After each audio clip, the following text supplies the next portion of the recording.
Welcome back. Hey, see, Governor, it's coming on a treat. There's a loft from last time, and now I have built the rest of it. 3 pieces of 12mm thick MDF, which I had luckily left over, and the rest is the ply with the nice windows that you saw cut out there. It fitted together beautifully.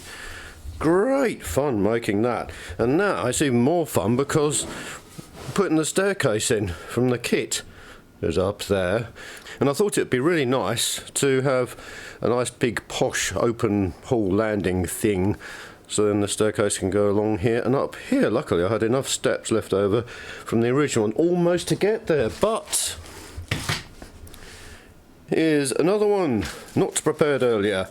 So I've got lots more banisters and things, but should be enough to get that going right round and up into the loft. I need to cut that out. That's very exciting.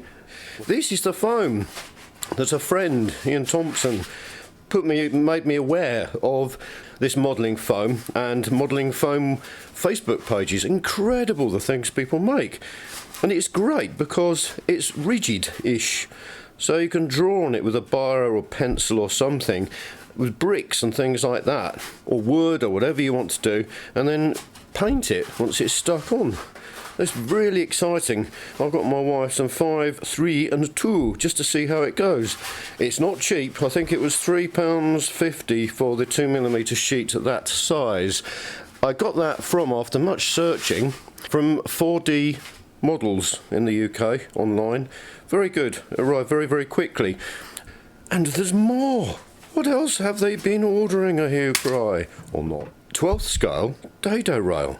Hopefully I've calculated to get enough to go around all of the rooms halfway up or wherever. And a glipter below, some wallpaper. Anyway, it's my wife's project, so stop planning. And also this lovely alcatraz, something that goes round between the walls and the ceiling. Architrave, that's it. And hopefully again enough of that so that will just fit round up inside each room. Again, it'll look lovely. I'm going to stick my wife is going to stick all this on and then paint all of the woodwork just like you do in real life, and then stick wallpaper and all the rest of it on. So it's all coming together. It's really exciting, especially finding out all these amazing things that you can get.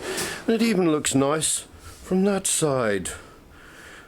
Can't wait to see the windows. Oh, that's the other thing, yeah. Once she's made the walls out of this, the brick shape out of this foam, glued it on, cut out from the inside with a scalpel, and then I can work out how to make the window frames, the Gothic shaped window frames and windows. Thanks very much for watching. I'll keep you posted. Another short video. Thanks again.